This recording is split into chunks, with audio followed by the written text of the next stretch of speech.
Okay, yeah, good evening, everyone, and thank you for joining us today. My name is Will Smith, and I'm the president of LivePsych, Liverpool Student Psychiatry Society, and a fourth year medical student at the University of Liverpool. A warm welcome to you all, and welcome back to some of you for the fourth instalment of our series, How to Be an Anti-Racist Mental Health Researcher, entitled, How Must We Disrupt the Mental Health Research System to Be Anti-Racist? Speaking tonight, we're honoured to welcome Professor Kamaldeep Bhui, Professor of Psychiatry at the University of Oxford, and Dr Celestin Okoroji, a fellow at the London School of Economics in the Department of Psychological and Behavioural Science, to share their ideas with us. We will also be hearing a reflection with an institutional perspective from Sarah Hughes, the Chief Executive of Centre for Mental Health, a charity which focuses on providing life-changing research, economic analysis and policy influence in mental health. We invite you all to join the discussion throughout with questions and comments, but I would ask that you keep yourselves on mute. If you would like to speak or ask a question to either Professor Bhui or Dr Okoroji, based on the presentations they've given this evening, then please write a comment in the chat. We kindly ask that you help us keep this an open platform, remaining on mute throughout and refraining from using the hand raise feature if you want to ask a question. Questions this evening can only be asked by the chat function, which will be put to the speakers by myself. Just to make you all aware, this evening's event is being recorded and live streamed on YouTube. The recording will be made available to watch and share after the event has finished. You can also tweet during or after the event today using the hashtag anti-racist_MH_research. If you're watching by the live stream and there is a question you'd like to ask, you can either add a comment to YouTube or tweet your question with the hashtag and we will ask it for you. Please note that if you're watching via the live stream and you want to ask a question based on something you've heard this evening, there is a short time delay between the Zoom meeting and the live stream. So without further ado, I would like to pass over to our first speaker this evening, Professor Kamaldeep Bhui. Kamaldeep Bhui is a Professor of Psychiatry at the Department of Psychiatry and Nuffield in the Primary Care Health Services at the University of Oxford, an honorary consultant psychiatrist at the East London NHS Foundation Trust. He's also editor-in-chief of the British Journal of Psychiatry. You can read his full bio in the chat or on the Eventbrite page. Over to you, Cam. Thanks ever so much. Can you see my slides okay? Yes, that's perfect. Brilliant, brilliant. Thank you ever so much for inviting me to comment and speak and have a conversation with you all about a very tricky topic, racism and anti-racism in research. And in particular, to try and have a conversation over digital media is difficult. We want to have intimate conversations, but it's challenging. So let's have a go.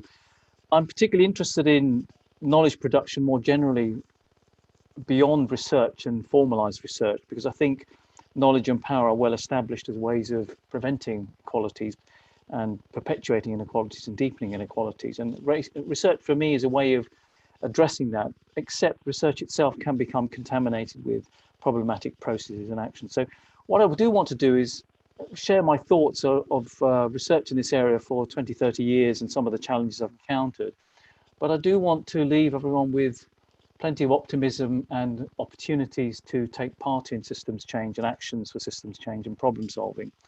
And that means also managing difficult conversations, disagreements, conflict, and showing leadership and maintaining collaborative leadership despite some of the challenges we will encounter. Now, my work has largely been in cultural psychiatry for 2 or 3 decades, and this is all about knowledge production and trying to better understand how to improve research methods for diverse populations and the marginalized. There is a fuller account on the blog that Mental Health and Andre have kindly put out there for you, a much more detailed account. And this remains, however, work in progress. There's so much more to do. And at this stage, what I'm doing is proposing a way forward using research ethics and race ethics as a framework within which we can improve the quality of our research and the value to beneficiaries. So the problem with all research is recognizing that research is not value-free. It's not objective as it always seeks to be. And it has got within it inherent biases. And the long history of scientific racism doesn't need to be repeated. Some of the other talks in this series have set that out beautifully. Obviously, the Tuskegee experiments, black men not being told about the cure for the disease that they're being observed to have, and watching for the natural history of the disease. Lots written about race and ability and intelligence. Psychometrics itself and physiological measurement have been misused, and some consider these techniques to be racist in their fundamental foundations and the way that they've evolved. Science itself is accustomed to adopt the prejudice of the particular society in which it's formulated. We use laws and policies laws and policies themselves enshrine racist research and enshrine attitudes which are prejudicial in themselves. And you've heard from Suman and others in the series about drapetomania. And I guess these examples are important not only because they're horrific examples, but they show how easy it is to be operating in what we consider to be a legitimate manner and still be perpetuating disadvantage and racism. And so the question arises, what are we doing today which continue to perpetuate disadvantage and racism that we're blind to and unable to see and unable to respond to? It's easy to ignore the marginalised because they don't protest, they're isolated, no one represents them, and they have little trust in authorities and they don't engage. Often we problematise that and blame them for that rather than recognise why they don't trust and why they don't engage. Clinical interventions are being evolved all the time from what is a partial evidence base and therefore only apply to some of the population, yet when they don't work for the wider population, we end up, again, pathologizing those populations. There's a challenge around highlighting research which is only of value to the majority population and saying that's better value for money, when we know that the minority population are those who experience most cluster disadvantage and life course disadvantage. And actually, if we address their needs, we'd actually improve the quality of care throughout. There's claims of divisive research if you focus only on those with greatest need, if you focus on one minority, if you even research on racism itself is challenged and contested, and the vocabularies of racism are challenged and contested, as has been evident recently. Racism and anti-racism is also not a popular area of scholarship, and I would argue that universities have a responsibility to tackle this, and I'll come back to that later. So one of the things I want to raise is the invisibility of structural and institutional processes and practices that perpetuate inequalities and what we can do as a society and as a collective to respond to this. Now, there's a long history in psychiatric research, mental health research of proposing racial and ethnic differences as being a reflection of the disease process. And I guess when I was first made aware of the different incidences of psychosis by ethnic groups, for example, those theories were most prominent and people were dismissing social and environmental causation, whereas now it's pretty much accepted that those differences are due to social and environmental reasons and structural reasons. However, we still have failed to produce responses which prevent those reasons from taking place. So there are discussions about individual risk behaviours, for example, cannabis and violence, school education, poverty, but genes and biological explanations remain there. There's little talk about agency and how we enable people to respond to the challenges they experience.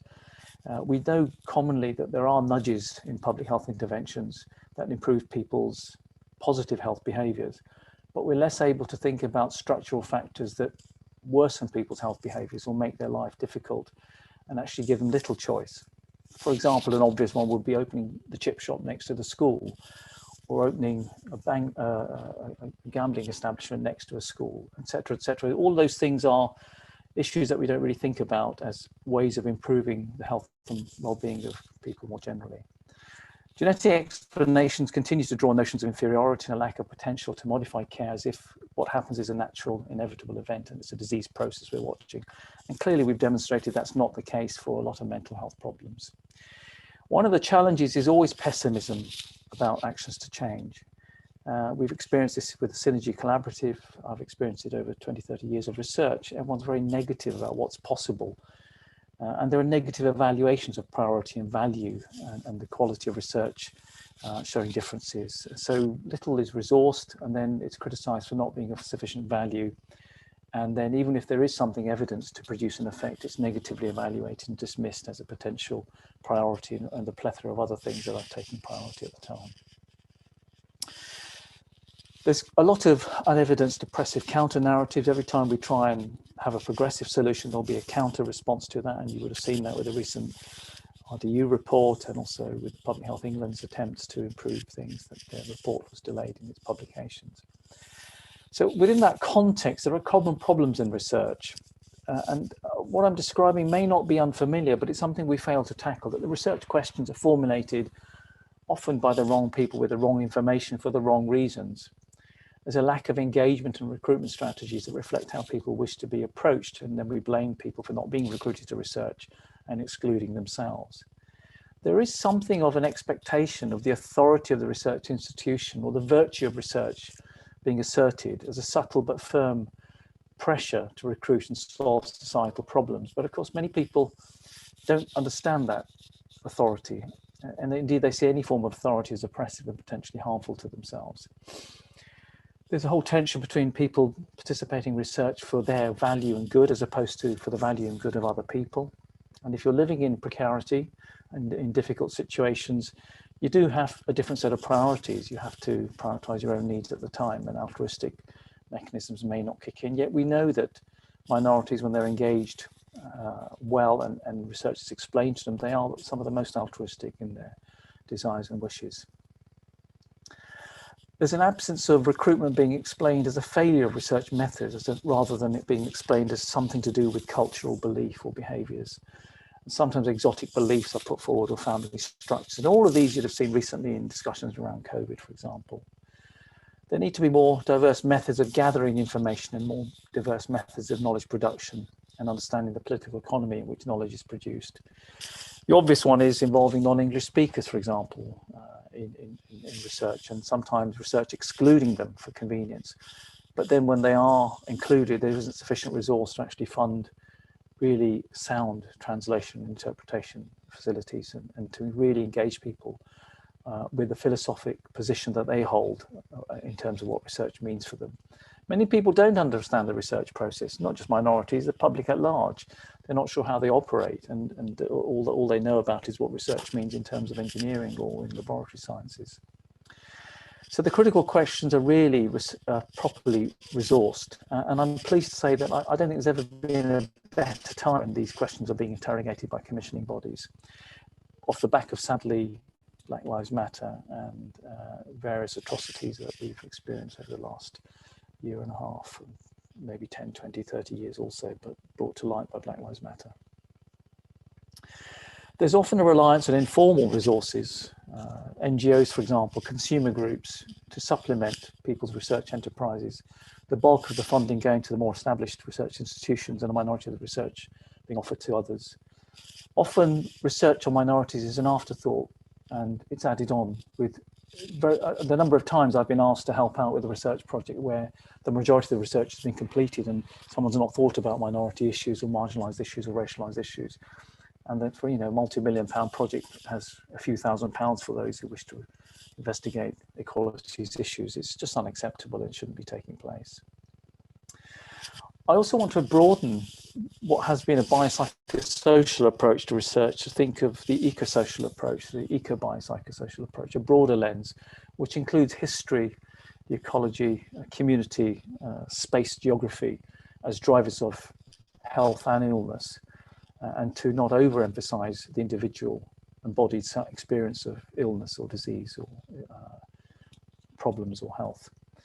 There are these challenges between thinking about individual care and systemic problems. And a lot of the work we've done in cultural consultation, for example, identified not the individual person's difficulties or the problems towards recovery, but the health beliefs of health professionals and the culture in which they were operating as being problematic. And there are plenty of studies showing that, and we've published plenty in terms of cultural consultation studies as well, if you want to look those up. There's a tension between public health prevention and clinical intervention, and we know prevention is better. And clinical intervention, if it's not suited to you, can either just exclude you completely because it's not helping you, or it engages you in coercive pathways, which are harmful to you if the interventions haven't been designed for you. So the ecosocial approach attempts to take more of a historical life course approach and understands ancestral inheritance as well, not only what we've are dealing with now in a contemporary way. There are ethical issues around the vocabularies used, and vocabularies which can be motivating or demotivating. I have talked about this before, that we'll talk about ethnic variations or ethnic disparities or ethnic inequalities. Each carries a different connotation, a different level of motivation, a different level of empowerment for being able to do something about this problem or not. And so I've seen people use the term ethnic variations almost to dismiss the need to do something about differences in rates of disorder or rates of outcome, which are coercive. And we need to respond more, I think, to biographies as well. So the ecosocial model takes account of story, explanatory models, literacy and language issues, and also thinks more about care and consent not only being an individual, but also a sociocentric issue for many people. There are many problems with recruitment and design of studies. There's no systematic approach to tackle these. And I guess it's recently I've seen people have tried to use standard methods of recruiting people to research studies, which include marginalized groups. But for a long time, everyone had to reinvent them. And certainly, remember 20 years ago when we were working with Somali refugees in South London and East London, we had to invent new methodologies, which at the time were novel, but maybe not so novel now, which meant hanging about in public places and doing ethnography and talking to people when it suited them at their weekends and evenings, meeting in the cafe, all governance very carefully managed and being more flexible. And of course, we now accept that these are better ways to recruit people into studies, and there's no reason to exclude people. We also need the right vocabularies to explain research and what it means. Even with English-speaking populations who are recruited to studies and are considered to be conventional populations, if you talk to them about consent and what they really think is going on, there's plenty of evidence, especially from Paul Applebaum's group, that they don't really know what they're consenting to. They don't really understand what's going on and what the rules are for research. So we need to be much better more generally, and research integrity issues come to the fore. We need to be clear on outcome measures and validation of them and adaptation of measures. Again, this is stuff that's emerged from what was a minority interest in cultural psychiatry to mainstream research now, but yet we're still not investing in them enough. 70% of research studies and trials in mental health turn out to have negative findings. They may be important findings, but it's an awful lot of investment wasted because we've not done enough preliminary work. We've not done enough groundwork, understanding what the needs of the population are, understanding what we're measuring, and whether the outcome measures we have will first populations. About research ethics, why aren't these things being picked up by ethics committees and ethical bodies?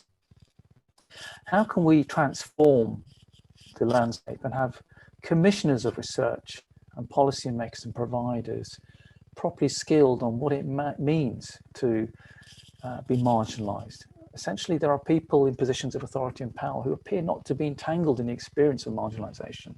They appear not to be touched by it.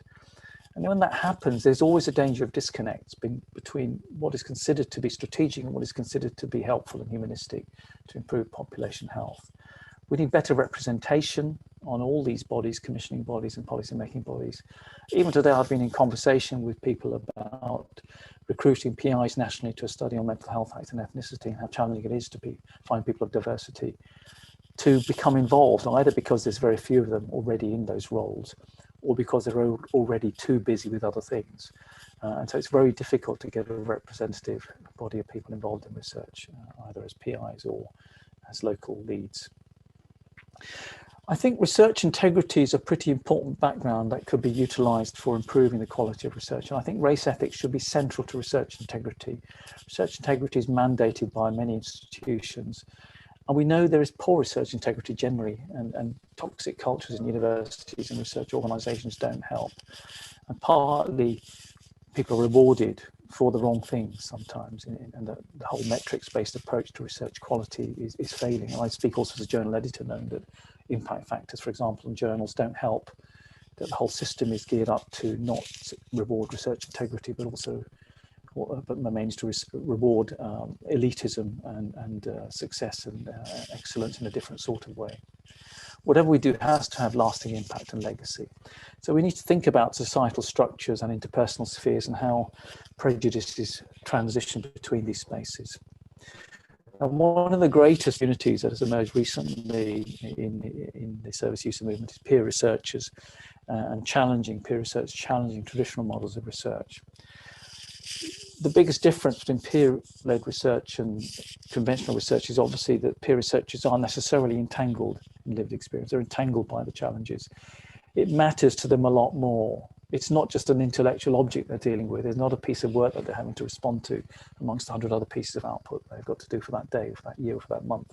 But it really matters to them. And I think commissioners and policymakers and researchers should also interrogate to what extent they are entangled positively. in this process? And do they really understand cluster disadvantage and what it means to not have a healthy life, what it means to have a shortened life expectancy, for example? So this is partly about privilege and disempowerment, and giving up power is challenging for people in positions of power. And I would urge anyone in a leadership position to give up as much power as possible to the communities and to the public to ensure that the research done is more relevant. There's often challenges around identity, misidentification of identity in this process, and I could spend a long time on this, but I won't sort of do so now. There are challenges around hierarchies of evidence, for example, and I've explained already that trials are considered and systematic reviews to be the highest body of evidence there is, but there's also very powerful stories, and particularly when you look at intersectional influences and unknown unknowns, there's nothing better than a strong story, a narrative of someone's lived experience, and within that you can see all sorts of complex intersectional influencing colliding in a way that you can't do from a statistical model. Engagement is important as a form of understanding, and understanding emerges from engagement. So I'm really favouring more ethnographic and qualitative inquiries, but I'm surprised even today that people don't understand ethnography and qualitative studies. We've just published a paper actually in BJ Psych Open using clinical ethnography as a way of engaging people in treatment and in care processes, but also tackling the systemic and structural drivers of health inequalities, not only the individual clinical needs. So there's a great task to be done to return the power to communities and to the public, and to consider reverse commissioning. There are some more mundane things we can do, which is look at protocols and look at publications and look at recruitment and employment practices, provide better training and support, career trajectories. But all of this requires very careful scrutiny of what we mean, that these aren't tick boxes, these aren't simply objectives to be led by people who aren't entangled and don't understand what it means to have more equality. I've mentioned university metrics not really working for success in a lot of the spaces that I work in. We need to be able to demonstrate support and infrastructure for equalities.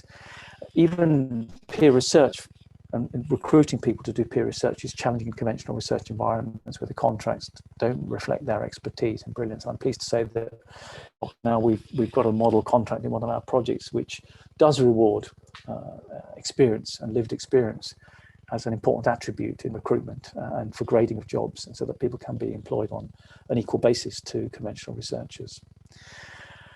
Personally, I think we need to remove the financial incentives for research beyond the core salaries and job security of people. I really think that universities have increasingly research organisations, and there are industrial research organisations as well that operate for profit, and we need to think differently about that they are for public good, and we need to return to that priority. So what stops progress? It's worth thinking about, because you would have all thought about some of these issues and come across them. Identities and projected identities. People assume we know each other, and we use dominant identities to describe who we are, and sometimes that gets in the way, that you're not of the right background, of the right heritage, or of the right profession, or living in the right place. This undermines trust and cooperation. There are too many silos. Someone's always left out. No matter how well-meaning a project, there are exceptions. So I would always argue that we should do research which has an active plan to include the exceptions and the atypical scenarios, not the typical scenarios in research. That interdisciplinary dialogue often risks disrespect, and disrespect is easily experienced, and it's really important to be aware of that and manage that very, very carefully. There are divergent bodies of knowledge and overly revered bodies of knowledge that we don't want to have challenged, that we have ideologies, and all of us want to adhere to those ideologies, and it's difficult when they're undermined. So having conversations which allow for that challenge is fairly important, and it's certainly something we've tried to do in the Synergy Collaborative Centre.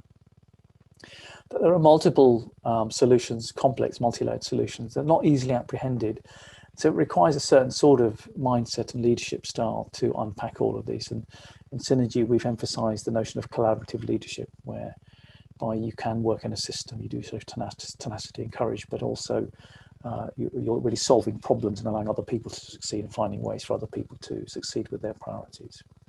We've used creative spaces as a particular model of having dialogue, intimate conversations in which people can be challenged, but also having them in spaces where we can be disempowered and people can be unarmed and not enter those spaces for dialogue using their usual institutional hats or bringing the history of grievances to bear, because it's painful and difficult, that we need a fresh start, we need new conversations. But all of this work is relational and relies on friendship. And those of you who've heard me talk before have heard me say repeatedly that scholarship relies on friendship and trust. You can't have scholarship without those attributes. It needs time. You can't do this work on a shoestring. You can't do this work without time. It's painful, it's difficult work, and that cost to workers in this space hasn't previously been recognised in costing research and research activity, or indeed the work the NGOs do with the public and the vicarious trauma they experience. And then we have to manage ourselves and our organisations and internal saboteurs. Wherever there's a pro-group, there'll be an anti-group. Wherever there's a narrative, there's a counter-narrative. We should be surprised by that. That's part of dialogue and democratic conversation. But sometimes these conversations can become difficult and we feel undermined, but not to be surprised that this is part of the territory that we're in.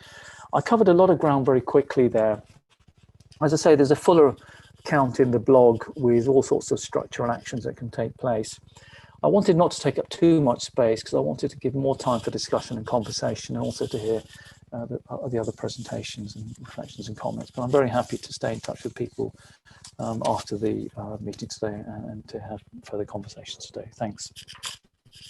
Cav, thank you very much for taking us through those slides and for your really helpful comments. There's some great responses too in the chat. If you have any questions for Cam based on the points raised in his presentation, then do write them in the chat box. We will aim to ask those that we can. So thank you very much for that, Cam. Next, I'd like to welcome our second speaker, Dr Celestin Okoroji. Celestin Okoroji is a postdoctoral fellow at the LSE, exploring how stigmatization impedes relations between individuals and groups, particularly in unemployment, and manages an action research employment project at Black Thrive. Again, you can read his full bio in the chat or on the Eventbrite page. Celestin, are you there?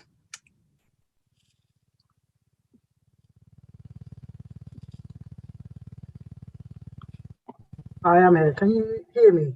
Yes, that's great. I can hear you now. And see the slides? Yes, I can. Good. Okay, yes, thank you for inviting me along. It's good to be here and share some thoughts with you.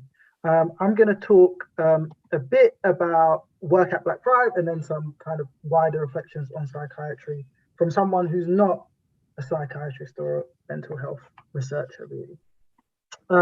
So just a little bit about me. I'm just going to hide you.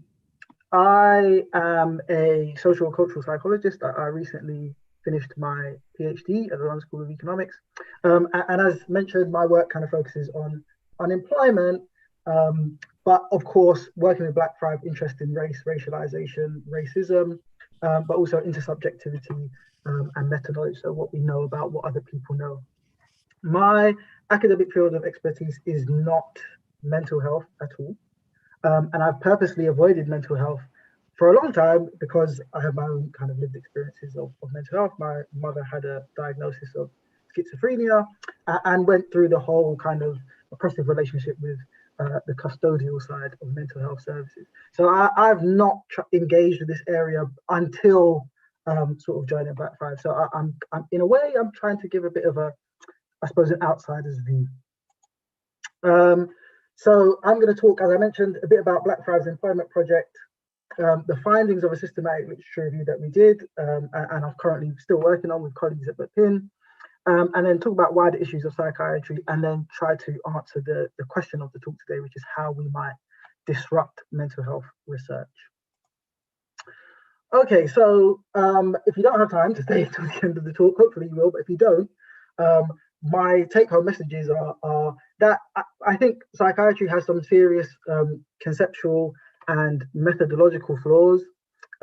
We need to interrogate and make, as part of the context of all mental health research, this kind of cultural ontology of Western psychiatry, within which the research is, of course, embedded.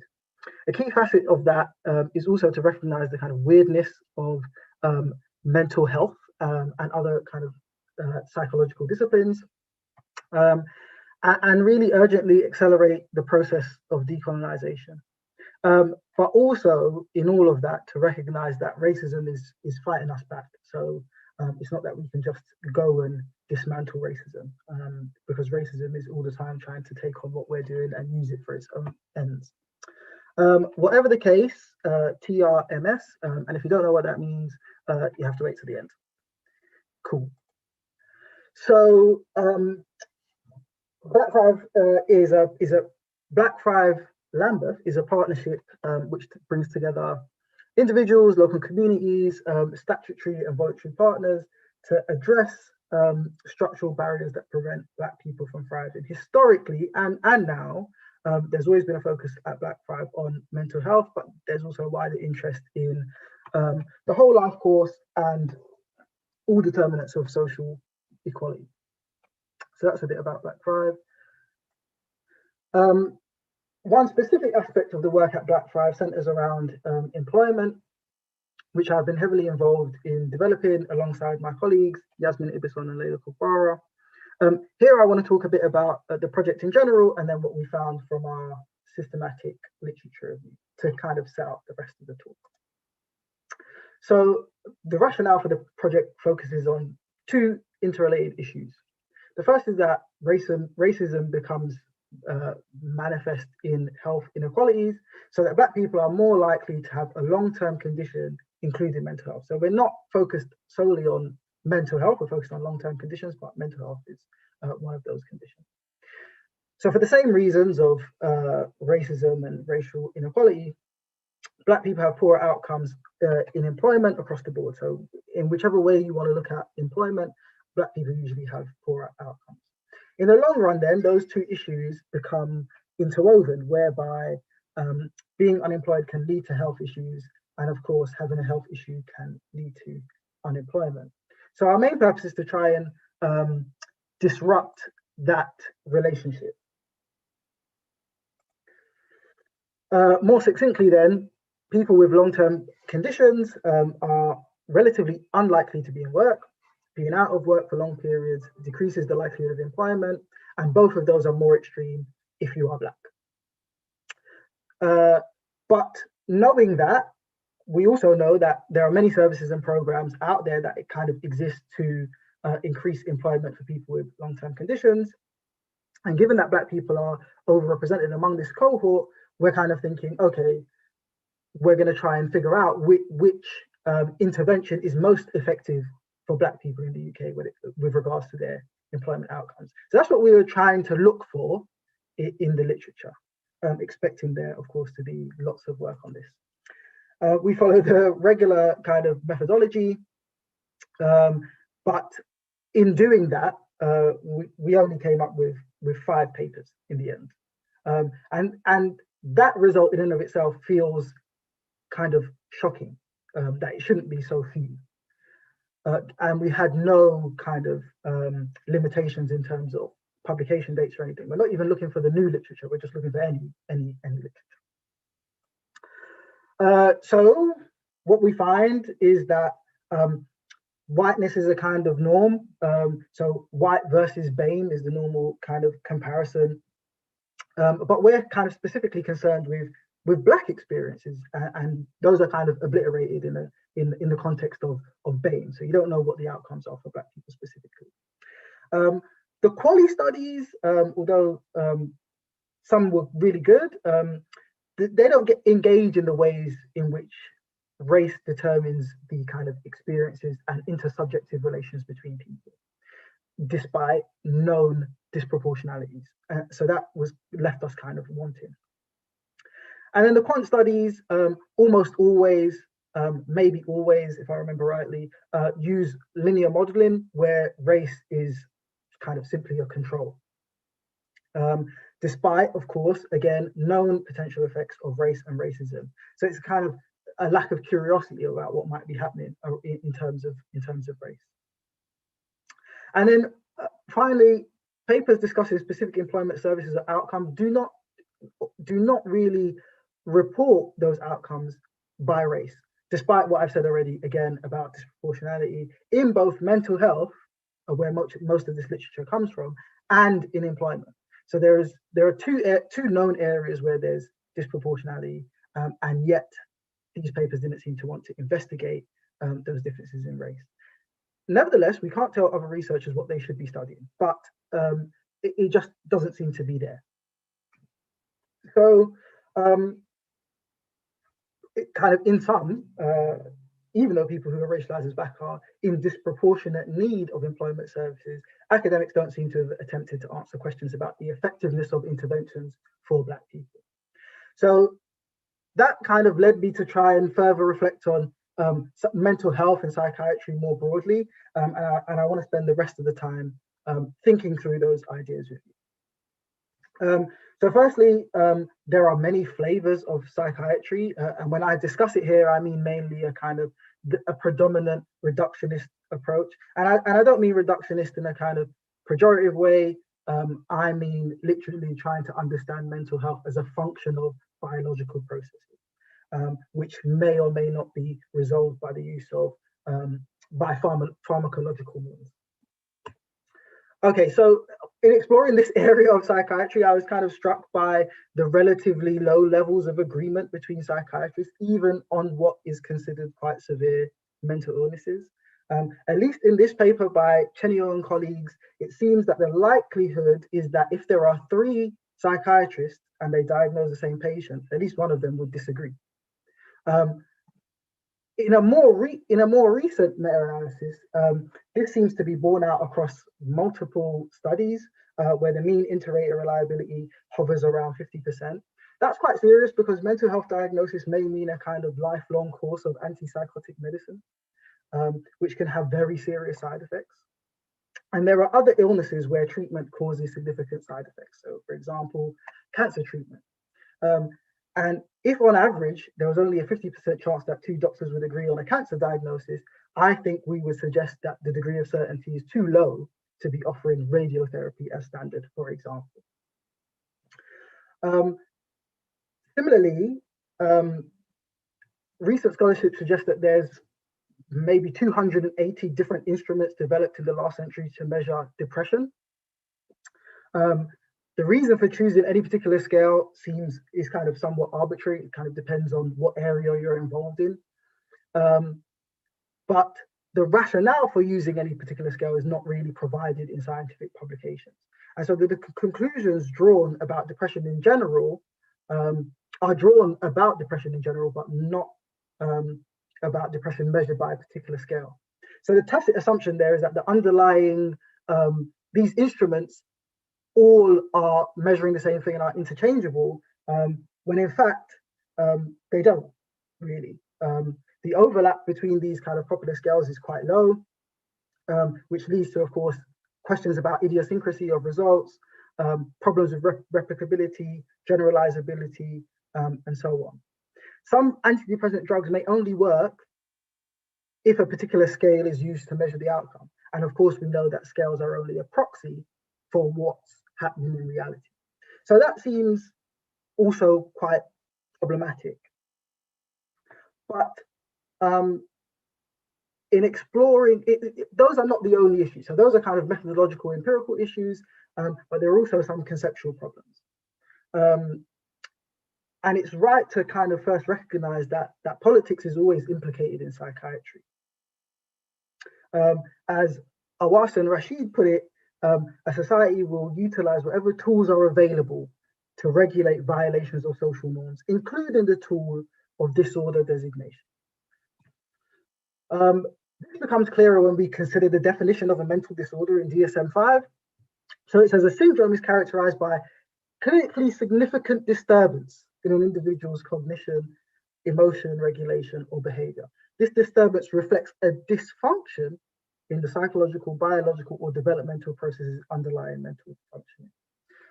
And we can critique the idea of clinical significance in a field that has no objective way to determine if indeed someone has a mental disorder. But I want to focus a bit on the idea of dysfunction, which I think is predicated on Western folk ideas about normalness and individuality.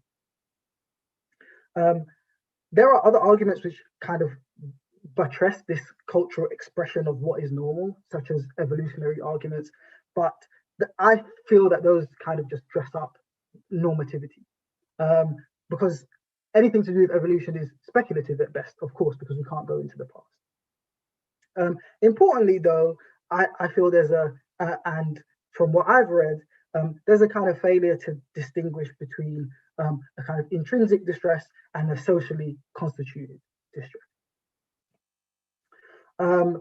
I think maybe every speaker in this series has mentioned drapetomania at some point to make different kinds of arguments about scientific racism and other things. But what I think it provides is an excellent example of ignoring social conditions which produce behavior predicated on wrong-headed ideas about what is normal. So if you imagine yourself in the past, in slavery in the South, if you think slavery is the normal state of affairs for all individuals and that Black people are suitable to slavery, then of course trying to escape slavery must be a mental illness. Similarly, homosexuality was only removed from DSM in 87, and even then it's still kind of there in the kind of not otherwise specified category, which contains everything that we can't really explain. A socially orientated interpretation of the mental distress faced by people of different sexual orientations is that the distress is not related to their sexual attraction to members of the same gender, but that the distress results from the internalization of negative social attitudes towards homosexuality. And we could go on and think about, for example, what the status of depression and anxiety are in late capitalist consumerist societies. And you might assume that all of this kind of stuff is in the past, but a recent paper that I really enjoyed by Sarah Hughes makes clear that, in fact, this way of psychologizing external social and political dynamics under the guise of mental illness is still with us. So the UK government prevent duty makes plain and obvious through this. So this image here is taken from the paper, but it comes from Prevent Trading. And apparently, any of these may be a sign of susceptibility to radicalization. And I can tell you for free that in the course of my work at Black Fab, I've displayed all of these things have been me at some moment. But what's most insightful about this work is the kind of recognition of what we infer equates to normal behavior, i.e. the absence of these signs. So to be normal, you can't have any of these things. Okay. I don't know how long I've been talking for, but I feel like I've said a lot of stuff. And I want to kind of sort of draw us towards the end part here, to kind of think about what we should do given these empirical and conceptual problems so that mental health research can be anti-racist. And the first thing is to kind of simply recognize that what is deemed as good mental health is a product of culture, and psychiatry itself is developed in part to police societal conceptualizations of normality. You cannot begin to do anti-racist work if that doesn't figure at all in how you develop the research. So mental illness is not a kind of brute fact, and a priori assumptions about the truthiness of mental illness will have us kind of going around in circles. I think this is similar to much of what scientific racism is about. So it's holding that race is real. If you hold that race is real, it leads you to endlessly search for race differences, which are always going to be explained by factors other than race. In the same way, holding that these mental illness classifications are real will force us into research that must find evidence for the existence of specific mental illnesses, which may or may not be the case. Secondly, and relatedly, we have to comprehend that all psychological disciplines are biased towards so-called weirdness. We make big claims based on data that only rarely ever captures the majority world, which do not have these characteristics. That doesn't mean the research must stop, but it means that claims must be tempered, and we've got to be cautious about generalizability, including to Black people, even within this context. So what I'm suggesting here is that with these kind of two last slides is that culture is crucial, but not only about investigating the culture of Black people, or any other group. It's also about interrogating the cultural norms and practices which led to development of the mental health system we have today. So how did we get here? What is the cultural and ecological context that led us to the mental health system we have now? Okay, and then I think we need to colonize. Decolonization has become a bit of a trope, but as Fanon put it, in decolonization, there is a need of a complete calling into question of the colonial situation. So part of the history in terms of the relation between Black people and mental health is about colonial ideology and a sort of need to subjugate Black bodies. Returning to what I said earlier about a society utilizing whatever tools are available to regulate violations of social norms, the very existence of Black people in this country after the Second World War could be argued to be a violation of the expectations of white people. So the empire was never intended to strike back. And then finally, I want to recognize the difficulty of this work. So the difficulty of the question that we've been given for this talk, which is how we disrupt mental health research to be anti-racist. Racism is not just out there waiting for you to come along and dismantle it. Racism is actively responding to our attempts to eradicate it, because and any other way of thinking about this would I think be sad in a way, because it erases the history of the people that have come before us who have tried to do this work. So racism is actively responding to our attempts to eradicate it, and it will recruit us into the service of racial hegemony if we do not be critical in observing the fruits of our labor.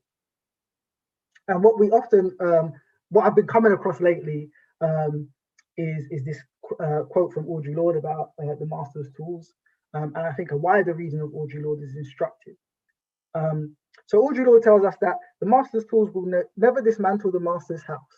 They may allow us temporarily to beat him at his own game, but they will never enable us to bring about genuine change. But she goes on to say, this is an old and primary tool of all oppressors, to keep the oppressed occupied with the master's concerns.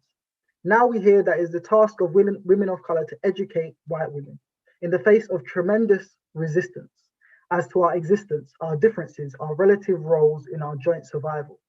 This is a diversion of energies and a tragic repetition of racist patriarchal thought. And what I want to ask you here is that if we were to replace women of color here with people with lived experience, would this statement be less true? In my view, it wouldn't. And the whole area of lived experience seems at this time to be beset by tokenism, box ticking. And for academics in the room, particularly tenured academics, it's not really, it doesn't feel right to me to go around constantly searching for people with lived experience to come and tell you what you should be doing. If lived experience is truly important to you, then where is it amongst your colleagues, your PhD students, your lab mates? This is where the lived experience should be coming in. And too often in the course of this literature review, I came across phrasing like peer researchers collected data or influenced the research questions or analysis, and yet they're nowhere to be found among the authors.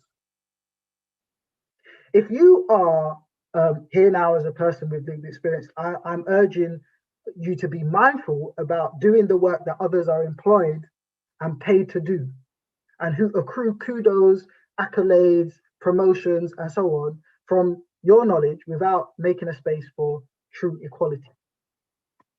And I want to end off with another thing that Audre Lorde said in the same speech, in the same essay. I suppose most people are reading it as an essay. For difference must be not merely tolerated, but seen as a fund of necessary polarities between which our creativity can spark like a dialectic. Only then does the necessity for interdependency become unthreatening. Only within that interdependency of different strengths, acknowledged and equal, can the power to seek new ways to actively be in the world generate, as well as the courage and sustenance to act where there are no charters. And I think that kind of conceptualizes my position on lived experience and how we need to engage with it. At the moment, I see too many box ticking exercises. Okay, and then finally, whether you agree with anything I've said or not, at least I'm sure you can agree with the words of the late Frederick Hickling, who says, "This RAS must stop." That's all I have to say. And I want to thank all of these people, particularly my colleague Layla Kobara, Yasmin Iverson, colleagues at McPin and guys in St. Thomas's who are funding this employment work at Blackfriars, and of course, colleagues at LSE. Brilliant. Thank you very much, Celestin, for going through all of that with us. Really fascinating and pertinent points that you've raised there. If you have a question based on any of the points that Celestin has raised in his talk, then do write them in the chat box. I'd now like to invite back Professor Bhui to just reflect on what you've just been speaking about, Celestin. Are you there, Professor Bhui? Yeah. Can you hear me all right? Yes, I can. Yeah, thank you, Celestin. Oh gosh, that was powerful. I mean, you've touched on so many really fundamental points. Some of them I agree with you with, some I don't, but I think they're really important points to be made, to provoke and to challenge and to make us think hard about what we're doing in this space. In particular, I appreciate your comments about peer researchers being disempowered, and I guess that links back to what I've said about research cultures and research integrity, that the whole system is set up to not really work for the beneficiaries in the way it should be. And having said that, there's a lot of effort to remedy this. You know, the NIHR and MRC and others are increasingly supporting PPI and active PPI. I guess race is still being worked on. It's not really as represented. I think there's a recognition of that now. But there is a lack of parity there between peer researchers and conventional researchers. And I would argue that even researchers themselves of colour are few and far between. There are not many who want to stick to that career. There are very few academics of colour. There are very few who want to stay in the environment because it's tough. And you mentioned tenure. In my book, there's no real such thing as tenure in the UK. You know, if you're on a research contract, and whether you're a professor or not, you're as good as your performance over the 2 or 3 year average. So I think it's interesting. I mentioned identity politics and how this can get in the way of collaboration and coalitions, that we look for identities like academics, like lived experience, like psychiatry, like researcher, like it. And it's very easy to see people as if they're in opposition to what we're trying to do. But I think there are a lot of people who are struggling, trying to achieve better outcomes. And it's how we can have these conversations and overcome some of those identity boundaries or perceived identity boundaries.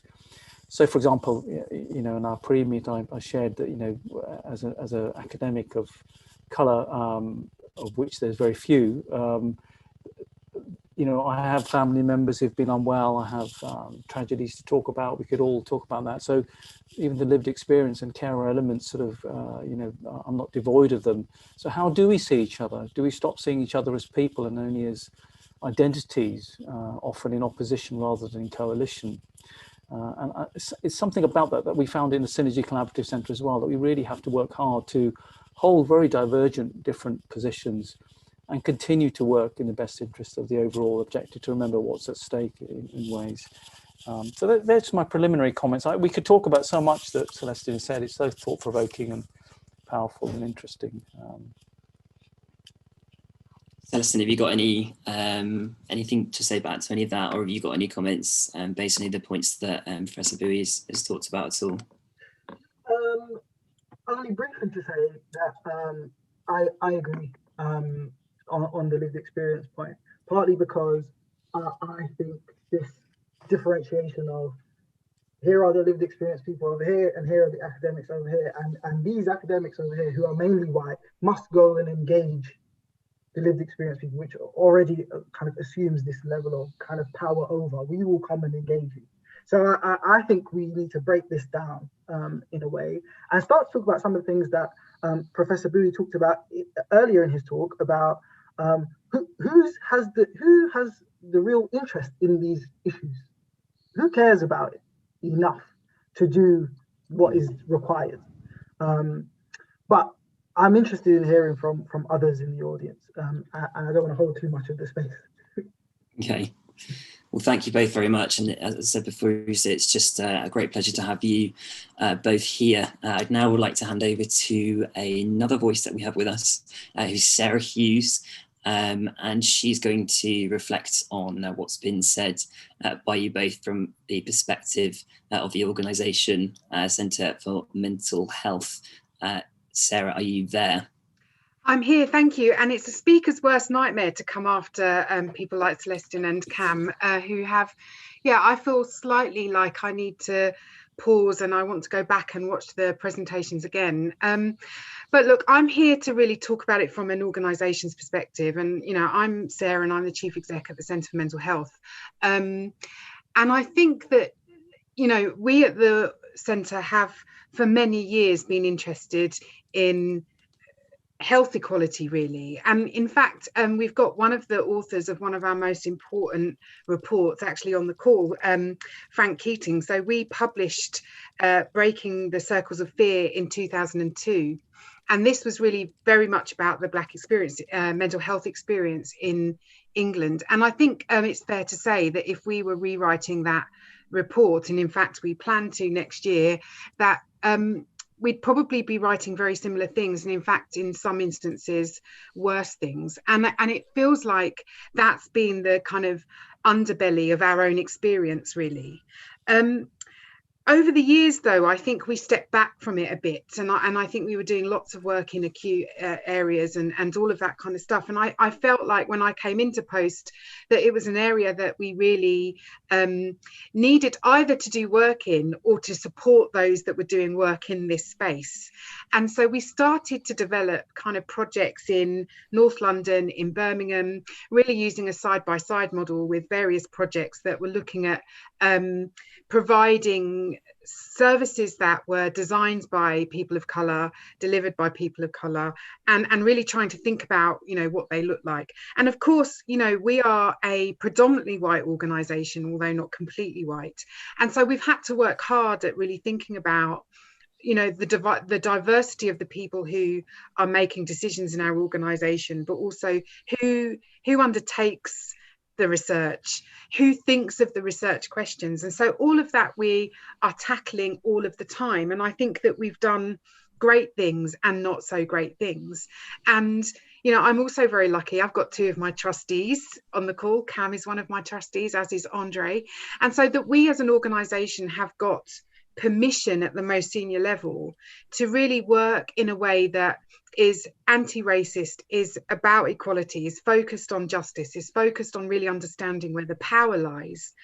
So with all of that said, I think that over the years we've, as I say, accelerated and amplified our work in this space. We've looked at issues around power, we've looked at issues around systems. But the truth of the matter is, still, about 4 years ago, I was in a conversation with ministers. And one of the first conversations that I had with them was, what we really need to know is why there are so many Black men in psychiatric hospitals. And I thought my head was going to kind of do a 360 and fall off, because I thought, we know. And and we've told you 100 times, and probably everybody on this call at some level has, seen and tried to pass that message on. So the issue becomes, for me, sometimes not about the evidence itself, although, I agree with what Celestin and Cam has said, the evidence we've got is not good enough. But with the evidence that we have, it's still not being heard. And that could be for a number of reasons. Organisations like mine, we're a think tank, not using the research as a way of kind of, really influencing policy and helping change decisions, and us putting it on the shelf. But it's also about it not being heard. And so I think that, we over the last year, and it kind of still shames me to say that, we have paid special attention over the last year. We have been doing this work for a long time, but over the last year, like many other organisations, the murder of George Floyd was a moment of pause in a way that we absolutely see as a tipping point, and hope it's a tipping point for research generally, although I think I'm probably being quite optimistic, but that we as an organisation felt that it was a tipping point, that, you know, whilst we had been using peer researchers, who, by the way, have always had equal authorship and have been paid, but whilst we had peer researchers and whilst we work deep in the communities that we're researching, I think that there was a lack of clarity around, you know, we are an anti-racist organisation. That's what we're striving to be. And therefore, what does that actually mean? And we have systems and strategies. We have policies in place. We have new research priorities, which are much more focused on, you know, health equality broadly. We've developed new relationships so that, you know, we're doing work with, you know, different organisations, people that we've never worked with before. We're working with other academics to understand the limitations of the research that we've been doing for decades, and really trying at the highest level to influence funders, to influence decision makers, so that the things that Cam spoke about in relation to the hierarchy of evidence, that they alone cannot be the marker alone of whether something can be funded or not, that we have to get past this in a way that manages and maintains the kind of robust science that we need to see, but also brings about a new way of working. And decolonialization of research is the only way forward. And to do that, I don't have the answer. I'm also a white passing woman, so I'm coming from a position of knowing but not knowing. And so I guess that the Centre for Mental Health is still in a place of learning. It's still in a place of not knowing the answers. But we've made a huge commitment. We have things in place. We've created a moment of pause in everything that we do. So we're not making those assumptions. We're not kind of going with kind of blindly into decision making. We sometimes don't do research because we think actually that's not us to do. That's not for us to do. Who should be doing that research? And, you know, just as you were talking about your employment research, Celestin, you know, it strikes me that we are one of the leading organisations in employment and mental health in the organisations, in terms of the research that we've done, but also the kind of models that we've managed to get governments to agree to. And it's a dreadful shame. And I'm sitting there thinking, you know, if Celestin didn't find that research, that means we haven't done it. And that is, you know, I'm really trying hard not to swear, but that isn't good enough. And so, you know, it's that kind of recognition and acceptance. You know, I accept that there is institutional racism in my organisation. How we move past that, how we dismantle it, how we eradicate it is something that we're committed to.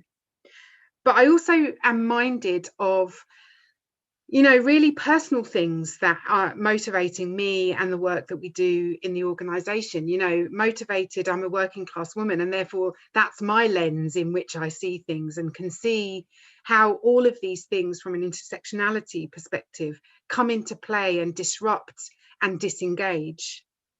And I remember, you know, I've got, well, she's died now, but my grandmother was African, and I remember when she lost her first husband and she was grieving in a way. She was carted off because she'd come to England by that time. She was carted off after she'd been sedated because, you know, her expression of grief wasn't accepted. Now that's an old trope, but still very common today. And so I'm thinking about this all the time from both a personal and professional perspective. But I also accept what my limitations are as the leader of my organisation and what the limitations of my organisation are. That, you know, we don't have the answers to everything. We know that we haven't got it right all the time, but we certainly have an absolute belief in what Celestin has said, what Cam has said. We think that we've got something to add to the debate because of what you know, journey that we've been under ourselves.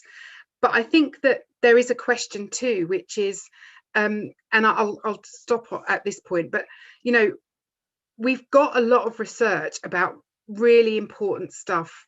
And I really don't want to sabotaged the event by mentioning the CRED report that was published two weeks ago. But, you know, we're working in an environment with increasing hostility.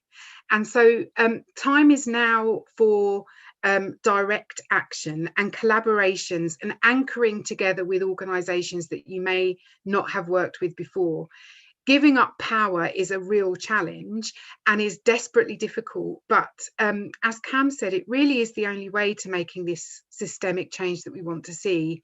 So this is an urgent matter. You know, this is urgent. I hope that COVID has brought this level of urgency to the minds of academics all around the country. I don't think it has brought it to a sense of urgency in terms of government policy. And I suggest that's partly where I think organisations like mine can have influence by making clear that we won't accept that position either.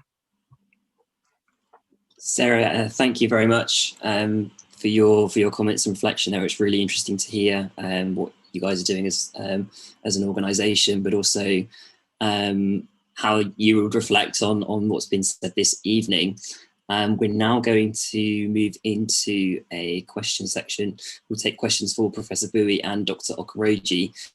If you have a question you would like to be asked about anything they've discussed, then do write it in the chat blocks and we will try to get through as many as we can. The first question I wanted to ask actually leads on quite nicely from what you were saying, Sarah, about people in leadership positions giving up power. So the question for both, I think this is about what you've said, Cam, but likewise, Celeste, if you want to speak about this, that's great as well. So the question is, how do people in leadership positions give up power in practical terms?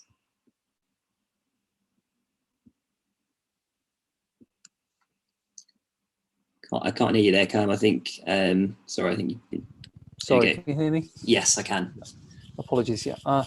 It is difficult, and I guess leadership, there are different styles of leadership, and the autocratic command and control style of leadership doesn't work towards equalities. And really, if, for example, as an employing organisation, if you employ lots of smart, clever people, they can do far better if you let them do what they need to do. And by similar extrapolation, if you have beneficiaries in communities that you're trying to serve, they can probably better what you should do. Now, obviously, it's difficult because when you're running an organisation, you're always vested in trying to build the organisation, follow a strategy, get resources, and so it is a systems problem. And actually, you have to be willing within a system to work for the benefit of the system as a whole, even if it means you don't do as well if the system does better. So that's a really difficult ask of people.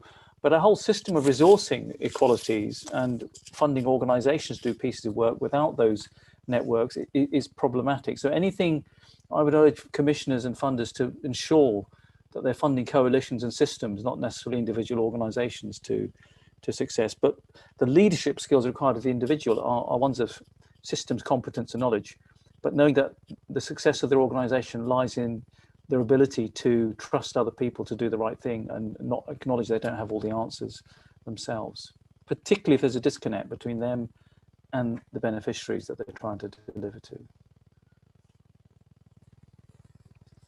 Thank you, Cam. Celestin, have you got anything to say about people in positions of power and about how they might go about giving up those positions? I'm going to say that I don't think people do give up power. I don't think that's a thing. So I'm not sure that people in leadership positions will give up power, but they can wield it differently. And so I suppose back to my comments about academia, we can't really look for the kind of abolition of the kind of academic class, but what we can look for is for those people to not recreate themselves. So where are you trying to find diversity in who you're working with, teaching, promoting, and so on? But I also definitely agree with Cam's point about making kind of slight systemic changes in the way that you distribute power. So in our work with, in my work with Black Pride, we're kind of arguing now that philanthropy needs to kind of work slightly differently and fund coalitions of people. We've been trying at Black Thrive to get statutory organisations to think differently about race equality, and it's extremely difficult because we are funded and we're on the outside. We're trying to get them to change. Whereas if we are funded together in a joint project, I think we get more traction. So, yeah. Thank you very much. You touched a little bit there on kind of academic measures. So the next question is, we've known for a long time that traditional academic measures of success, e.g. impact factors, do not do anyone a service. So how do we disrupt this enduring status quo? Cam, do you want to come in on that at all? Yeah, it's a really, I mean, I ask myself that question all the time. So, you know, this is an example of the system trying to drive excellence and manage public spend on research, devising a system where excellence leads to elitism, which leads to metrics and ways of operating that ultimately become disconnected from giving back to the beneficiaries in a lasting way. And every organization is guilty, not just universities, but there are many businesses that do research. There are many European businesses that do professional research and make a lot of money of public funds. And so this is driven by funding councils and British government. And I think there needs to be a recognition that there are deeply embedded structural processes here of what is performance and what is value.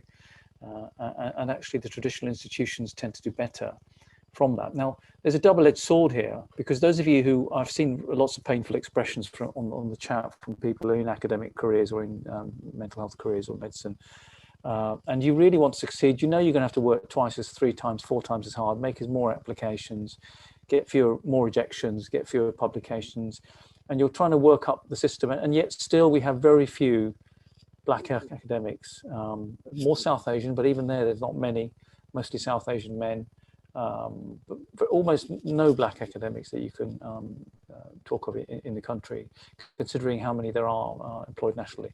But there is a background culture. Academic industry is not comfortable. The Wellcome Trust report recently, if you've seen it, demonstrated toxic cultures in which many people are working. And the performance metrics and how people's careers are managed. It's really very different from what people imagine. It's not as it used to be 30, 40 years ago, that people don't have, as I say, tenure anymore. So there's a challenge to recognizing the structural institutional drivers of inequality right from the top, from government setting the tone, and from all the public funded bodies. And there are some separate pieces of work I'm doing to put forward recommendations for how we need to have race equality impact assessments for every policy and every institution, and to be demonstrating value. And we really need to rethink what value to the community means and to the beneficiary means. And our performance metrics, and also rewarding people with high salaries in universities, making universities a business, it just isn't working. You know, I just think there's something fundamentally wrong with that model. But it means campaign, and I wouldn't be, it's very easy to be kind of negative. I'm saying all of this because it needs unpacking, but I think all of the people on the chat who are putting forward comments, who are describing difficulties, you're amazing. You know, keep going. We need more of you involved. That's great. And Celestin, have you got anything to say on that at all? Yeah, but as a junior somebody, this is the kind of thing that I have to think about. Impact factor. Am I going to publish in a nice journal, high impact factor? What's going to get me a job? All of that is there, and it's difficult when you're, well, I suppose you have less power to kind of just ignore these processes. At the same time, in my side of psychology, what I see coming along is lots of things about social impact which are also similarly problematic. So in my talk today, I've talked quite a lot about basic questions which would not get you any social impact necessarily, right? If you do a paper about how to measure depression properly. And so I think there are lots of competing interests, and I haven't fully formulated my ideas about what could be instead. And I think this is for kind of Cam and other more senior people to to tell me what we should do and let me agree with what they've got to say. It's a really interesting reflection, because all the people involved in institutional performance reviews are unhappy with them, really. And there are differences between different disciplines, the way social science departments or humanities departments versus medical departments, the way they're viewed is very different. Their metrics are very different. And actually, we have become overly preoccupied by impact factors, which are definitely, there's a movement now to remove them completely and eradicate them as measures of performance. But generally speaking, we've lost sight of scholarship, and scholarship for impact for the public. And the late Doug Allman said, we don't need more research, we need better research. So we need to focus on, and not everything, as Sarah said, needs research. There are many, many causes that could be responded to, and government does in policy and practice without evidence. It's only afterwards they collect the evidence, so they know it's the right thing to do. But it's interesting, your comparison of cancer and mental health care, Celestin. There are many things that happen in general medicine and in other areas of policy and practice that the mental health sector are just incredibly disadvantaged from. There are fewer and fewer people in academic psychiatry, for example. There are more academic psychiatry departments closing down and not really operating because they're not getting the resources. They're not being allowed to do the sort of work that are not competing well for all sorts of structural reasons, and they're being so preoccupied and busy by delivering care and services. So I think it's not always as rosy on the other side, and I think we've lost sight that the collective system is creaking, and we need to really re-examine it and interrogate it and look across those identity boundaries, really understand what's going on, and have the conversation as human beings, and remembering what's at stake if we can free ourselves of our institutions. But the institutions have a responsibility to show leadership. Employing an EDI officer, for example, it doesn't fix it. Setting up a subcommittee to look at EDI issues, whereas the main committee doesn't have to address it, doesn't really fix it. There are all sorts of issues that we could go into. So in a way, I guess this is a part of a conversation and a movement which is going well, and it's never been better. I just want to remind everybody of that, and that you're all amazing, and the more we do, the better. So if you want to get into research, you want to get into healthcare, you want to get into healthcare, don't be alone. Talk to people, talk to anybody on the chat, contact me, be involved. Yeah, thank you very much. And thank you to all who are asking questions. We've got a few to get through. We'll try and get through as many as we can. The next question is more specifically for you, Cam. Speaking of institutions, how can the BJ Psych Journal help challenge traditional research models? Is the answer collective authorship or something else? Yeah, we've been really working hard at BJ Psych, and I guess one of the big things we recognise is gender disparity in the boards and gender disparity in publication. So if you're a woman, you're less likely to be a first author or a senior author. And there's also, not necessarily the BJ Psych, but generally in the data on academic publications. So we've responded to that, and we've tried to collect data. Now, we've hit structural problems. It's so interesting. As soon as we wanted to collect data on gender, there were problems around whether that was legal or not, whether we could make the problem worse by identifying gender when we peer review. So there are structural problems that we have to tackle. On ethnicity and race, we've had more of a global representation. We're reasonably privileged at BJ Psych because we are a charitable body, and we're run by the college and Cambridge University Press, both of them being charities. We have much more flexibility than some of the much larger industrial commercial publishers. So we have more flexibility, and we still publish, for example, qualitative research, but we do have the same challenges in that we have less space. We have an additional journal now, BJ Psych Open, which essentially, if you've got methodologically sound research, it will take it in order to try and produce more parity. And I publish in there, and my recent papers are in there. So we are working hard, but it's never something to feel complacent about, and we've got a long way to go. And so I think a couple of colleagues also raised in the chat that, how can we improve training for juniors in academic publishing? We need to grow this sector. We need to find investment to have a new cadre of leaders, mid-career and early career researchers, and to really support them in developing their careers in race and ethics more generally, but also in publishing. The BJ Psych does run peer review workshops and publishing workshops. So honestly, it takes a request email from interested public members or members of the college to the managing editors and myself, and we will set that up. Brilliant, thanks a lot, Cam. And the next question for you both: how do we make sure to not double the load on any minoritized psychiatrists, researchers, or service users, so they don't feel solely responsible for conducting minority research that feels lacking in impact because power holders don't engage or respond to that research? So how do you make sure not to double the load on minoritized researchers? Celestin, do you want to come in on that first? Yeah, I think this is a tough question, and it's a double-edged sword. As an early career person myself, as one of like literally can count on one hand number of Black PhD students at LSE, I chose not to research race, to not be pigeonholed as like the Black guy that does the Black stuff.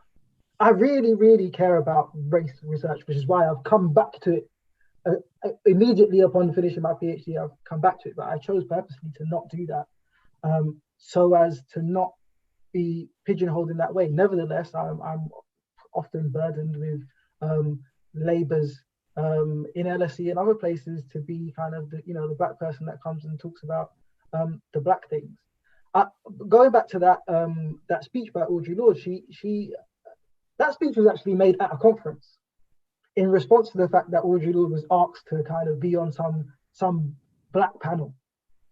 And I keep kind of coming back to that, partly because another one of the things that she says there is that do we not have a view on other issues, right? Are there not people who are Black or have lived experience or whatever who don't have views on epistemology, methods, statistics, in and of themselves, without relation to race categories? I think they do, and I think if we start to just make it so that you need to stick over here and do your little equality stuff, then that is the kind of the nature of racism itself, right? We'll give you a space, but only this little space in a corner where you do race stuff. So I think it's difficult. I think it's going to be up to each individual to decide where and how they want to engage with issues that are going to be extremely personal. But to kind of follow up on Cam's point, we are now here together in this space, and we can find ways to support each other, I think, and share that load. Because if we don't do it, then no one will do it. At the same time, it shouldn't be down to you to solve the 400-year-long narrative of so-called human races. So, sorry, I don't have any answers, but I share the toughness with others who are experiencing this. Yeah, thank you so much for that, Celeste, and for just talking about your own experiences as well. Cam, do you have anything to say about that? How do we make sure not to double the load on minoritized researchers so they don't feel solely responsible for conducting minority research? So it's an interesting question, because in the UK, there's not been that many people interested in minority research, except the minorities themselves and those affected. Whereas if you look at the States or Canada or other countries in Europe, there are substantial federally funded or state-funded programs and state-funded departments even, which so in the UK it's always been something of a minority interest. And like Celestin, I've done far more than cultural psychiatry and racism and anti-racism work, but that's what I'm known for, and it's very easy to be pigeonholed and to do nothing else, and it's a real dilemma that lots of minorities face in how their career evolves with their own scene. And indeed even psychiatry, people are telling me it's a career killer in psychiatry if you start doing work on ethnicity, and even entering psychiatry rather than cardiology or something, was seen as detrimental, but I saw there was a need and it was an important place. But the reality is, if you're a marginalized, minoritized, racialized group, if that's your heritage, you will be carrying far more allostatic load, it's called, far more strain, and overcoming the daily hassles and the structural barriers to success. And you may be very successful at it. You may seem to be succeeding, but even if it's at cost because you're having to work twice as hard. So invariably you will be, I say twice as hard, probably harder. Invariably you will be carrying a greater load. And it's about managing yourself to stay healthy and well, but also to stay connected and actually to say, well, actually, this isn't for me at this point. I want to do something else, and I'll come back to this. I want to do more interesting work, or work that nourishes me as well, because there's no question about it. This area of work is really difficult, and it's under-resourced, and people are avoidant of it because of the conflict and the reminders of trauma and the latent identities that can generate. So when someone wants to tackle that work, as is now, everybody wants to tackle it, they don't really factor that in, that this is really hard work and painful work and demanding. And it's demanding beyond what you're funding in terms of someone's time. You actually have to look after their health and mental health as well. So likewise, I think it's a reality, but we need to find solutions. And we need a lot of the early career researchers coming through and early career practitioners, and we need your optimistic and visionary eyes to see the problem differently, so that we're not continuously reminiscing on failures of the past, but we can solve problems differently in the future, taking the current context into account. So I think it's very hopeful, and like Celestin, I think this is what makes a difference. People coming together, talking, discussing, overcoming their boundaries, and forming coalitions, and thinking and really questioning how we can make a practical difference, what leads to action. For some, it will be a formal career. For others, a research career. For others, it will be something else. And we're all suited to different pathways to take. Thank you. Thanks a lot for that, Cam. So we're going to have two more questions now. I think then we're going to finish, so we can try and finish at or near to 7. The next question for you of the two is psychological. It's from Bhavna. Psychological research is set within an epistemological and ontological paradigm. Often in qualitative research, interpretative phenomenological analysis is used. I wonder if Fanon's position of critical phenomenology could be used when doing IPA research, as this moves more away from Western epistemological ideas that can be considered racist. Either wants you to come in on that. I think so. Yes, critical phenomenology, qualitative research. But I've been around too long to see that whatever methodology you adopt, in the wrong hands, it can lead to the wrong results. So it's more about the mindset and the skill set. This is something we have to evolve and develop. What are the research skills of an anti-racist researcher? So I've formulated an awareness and exquisite sensitivity to race ethics, and being constantly vigilant, and being in a sufficient position of power and resource and support from the institution to. But I think Fanon's, if you read it, it's marvelous work, and psychopolitics and recognizing the links between structure and individual action and agency is very, very important. But in the wrong hands, I think any methodology, any approach can be misused. And there are many, many great researchers out there who are trying to do good work, but they have blind spots. The benefit of qualitative work is also the notion of reflexivity. But the whole thinking about race, thinking about racism, communicating about it, psychodynamically and sociologically is very, very difficult, because there are constant disruptions in thinking and eruptions in your mind, which are triggering, or are triggers from previous histories and ancestral inheritances, and all sorts of things go on. I've written a little bit about this in a book on racism and mental health from about 2 decades ago now, where the psychodynamics of race thinking. So even having this conversation is taking a lot of effort from everybody in a way to manage their thinking and against all sorts of obstacles. So it's a long answer, but I hope you kind of appreciate that it is in the mind of our own minds, and we have to develop ourselves and develop people with us. And some people may not want to go on that journey. Some people are unable to see those things. Some people are unable to feel what the most marginalized feel, and unable to connect with that. Beyond being an intellectual object where we can learn it and then try and do something about it in a remote way. Yes and no in some way. Thank you very much. Celestin, I'm going to just move on to our final question now. I don't know if there's anything you particularly wanted to say about that specifically. We've just not got... I'll just roll it into the next one. Okay, fine. We've got to start to finish up now. So I think just final question. So the question is, I think how do we get this message to people who are not signing up to events such as these, people who are not proactively seeking out information and education? The fear is, from the person asking the question, is that those with power are missing from the audience. Celeste, do you want to speak on that at all? That's a tough question.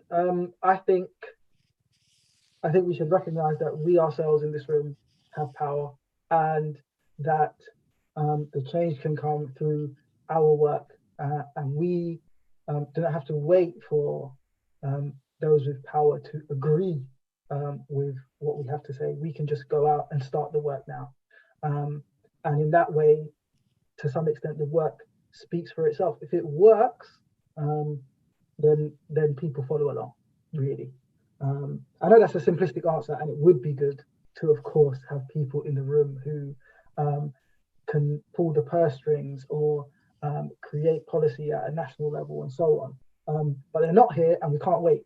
So Black people cannot wait any longer. So we just have to start.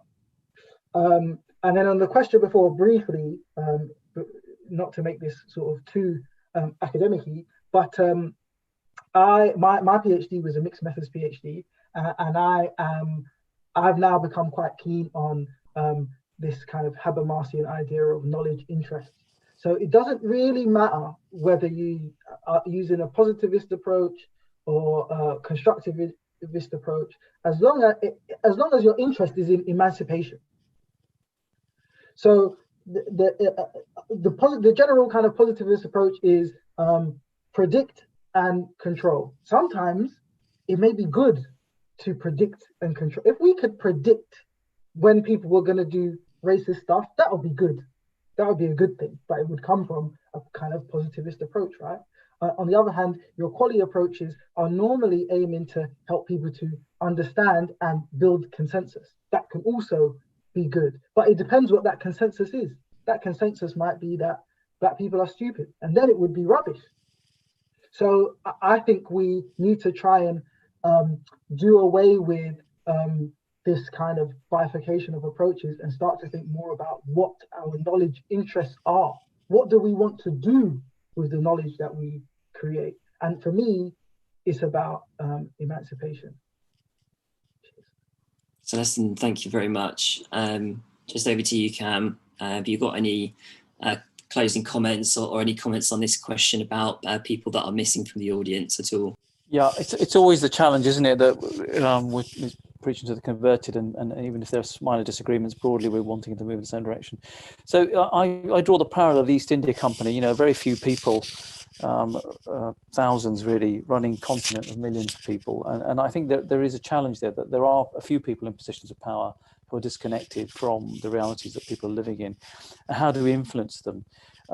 First, acknowledging those power structures and exposing them, but actually making this whole venture, which it's a great opportunity at the moment, a positive enterprise for society at large, because actually race equality is better for the economy, is better for society, it's more cohesive. And I think to be positive, enlightened, and believe in yourself. I mean, Martin Luther King's notion of the long arm of justice, long arc of justice, is right. But there couldn't be a better time. So it needs people to be motivated and active, and seek out those people who are avoidant, hesitant, find it difficult to have the conversations, and make sure that people understand this is not a tick box exercise. This is a complete different way of operating businesses, institutions, and society, and that it's not an option, that it has to be done. It's not something that goes. Final point, power and privilege cut across race. I don't think it's only about white and black, regrettably. As we would have seen recently, there are much more complex nuances and privileges that people enjoy, and it's hard for even black people in positions of power and authority sometimes to give up that power. So, and to, not least, it's been hard for them to get it in the first place, and you'll see that in the political leadership as well as in leadership positions elsewhere. Final comment generally, first of all, thank you for putting this together. It's a very courageous effort on the part of the organisers and the organisations that have participated, all of you involved, to speaking so frankly and giving so much of yourselves. I say again, you're amazing people, so you have to stay involved, and please ask each other, or ask us for support and guidance and help, and please be available when I need it as well. Thank you very much, and Celestin as well. Apologies, we've run slightly over, and apologies to those of you who've asked questions this evening. We haven't got around to asking those this evening. But thank you for being here and being part of today's discussion, both of those who are in Zoom, on the Zoom call, and those who are watching via the live stream. Special thank you to Professor Kamaldeep Bhui, Dr Celestin Okoroji, and to Sarah Hughes from the Centre for Mental Health for all of their thoughts and comments this evening. We will be sharing the recordings from today's session with you all very shortly. Today's session was the 4th of our monthly series, How to be an Anti-Racist Mental Health Researcher. Do join us again for next month's webinar focusing on achieving equity in mental health research. Details will be sent to you by email in the coming days. Thank you all once again for taking part, and we hope to see you all very